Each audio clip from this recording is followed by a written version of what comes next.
भावनाएं हमारे जीवन के हर निर्णय, हर रिश्ते, हर लक्ष्य और हर अनुभव को संचालित करती हैं। लेकिन अधिकांश लोग अपनी भावनाओं को समझने या नियंत्रित करने के बजाय उनसे नियंत्रित होते रहते हैं। इस किताब का मुख्य संदेश यही है, भावनाएं शत्रु नहीं होती, वे संदेश लाने वाले दूत होती हैं। जब हम उनके अर्थ को समझना सीख जाते हैं तो जीवन बेहद सरल, स्पष्ट और शक्तिशाली बन जाता है।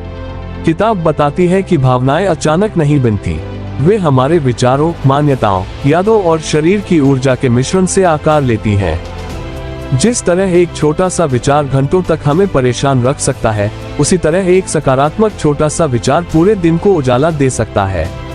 इसका मतलब है कि भावनाएं बाहरी घटनाओं से कम और हमारी उनकी व्याख्या से ज्यादा जन्म लेती हैं। कई बार भावनाओं की जड़ हमारे अवचेतन में होती है, पुरानी पीड़ा, दबी जरूरतें, गलत मान्यताएं, अधूरी उम्मीदें। जब तक हम इन छिपे हुए कारणों को पहचानते नहीं, तब तक भावनाओं का तूफान बार बार लौटता रहता है। इसलिए पहला कदम है अपनी भावनाओं को स्वीकार करना। उन्हें दबाना या नकारना अंदर ही अंदर फटता हुआ ज्वालामुखी है, जबकि स्वीकार किया गया भावनात्मक दर्द धीरे धीरे घुलने लगता है। किताब कहती है कि भावनाओं को बदलने का सबसे शक्तिशाली तरीका है ध्यान को स्थानांतरित करना। जिसे जितना ध्यान दिया जाएगा वह उतना ही बड़ा हो जाएगा। यदि हम समस्या पर ही फोकस रखते हैं तो डर और चिंता बढ़ती है, और यदि हम उन चीजों पर ध्यान देते हैं जिन्हें हम बदल सकते हैं तो नियंत्रण और स्पष्टता बढ़ती है। ध्यान का ये साधारण सा परिवर्तन भावनाओं के स्तर को गहराई से प्रभावित करता है। कभी कभी नकारात्मक भावनाएं इसलिए भी आती हैं क्योंकि हमारा मन एक स्पेसिफिक आउटकम से जुड़ा होता है। जैसे अगर कोई व्यक्ति मान ले कि खुशी सिर्फ एक खास नौकरी, खास व्यक्ति या खास उपलब्धि से मिलेगी, तो वह हमेशा असंतोष में रहेगा। किताब कहती है, खुशी हमेशा वर्तमान क्षण की स्वीकृति से आती है। जब मन अभी को स्वीकारना सीख लेता है, तब भावनाएं शांत होकर खुद ब खुद संतुलन में आने लगती हैं। भावनाएं हमारे शरीर से भी गहराई से जुड़ी होती हैं। यदि शरीर थका हुआ, कसा हुआ या तनावग्रस्त है, तो मन भी वैसी ही भावनाएं पैदा करेगा। इसलिए किताब शरीर को संभालने को भावनाओं को संभालने का पहला शारीरिक कदम मानती है। गहरी सांसें, हल्का व्यायाम, धीमी चाल और सरल स्ट्रेचिंग मन के तूफान को शांत करती है। कभी कभी सिर्फ शरीर की बिजली को उतार देना, मूवमेंट, ही नकारात्मकता को आधा कर देता है।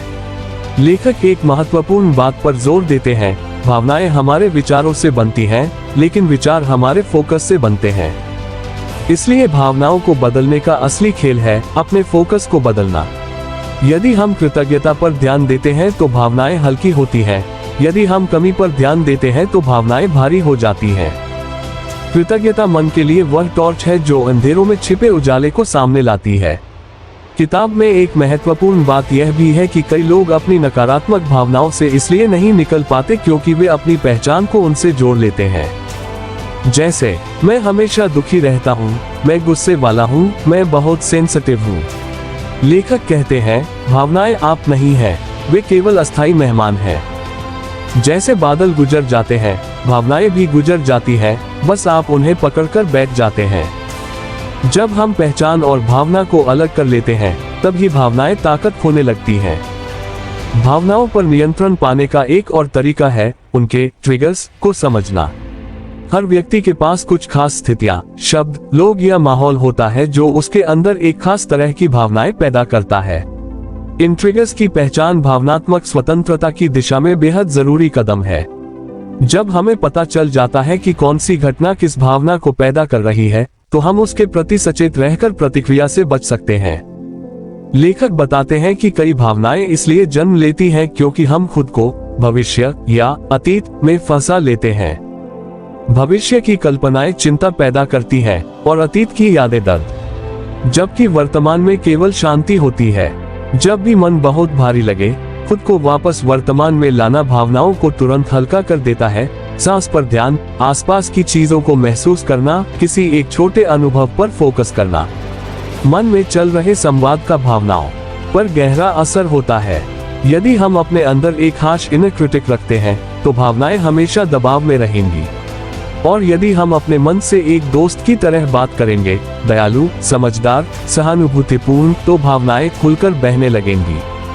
खुद से बात करने का टोन हमारी मानसिक दुनिया की जलवायु तय करता है। किताब भावनाओं को बदलने के लिए पॉजिटिव इनपुट्स के महत्व पर भी जोर देती है। जिस तरह खराब खाना शरीर को बीमार करता है, उसी तरह नकारात्मक सोशल मीडिया, दुखद समाचार, आलोचनात्मक लोग मन को बीमार करते हैं।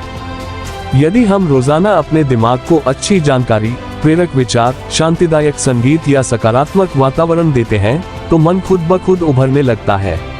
भावनाओं को मास्टर करने का अंतिम संदेश ये है, भावनाओं से लड़ना उन्हें मजबूत करता है। उन्हें देखना, स्वीकारना और समझना उन्हें मुक्त करता है। जब भावनाओं को दुश्मन मानना बंद कर देते हैं, तब वे हमारे शिक्षक बन जाती हैं। वे दिखाती हैं कि हमें क्या बदलना है, कहाँ हीलिंग की जरूरत है और किस दिशा में बढ़ना है।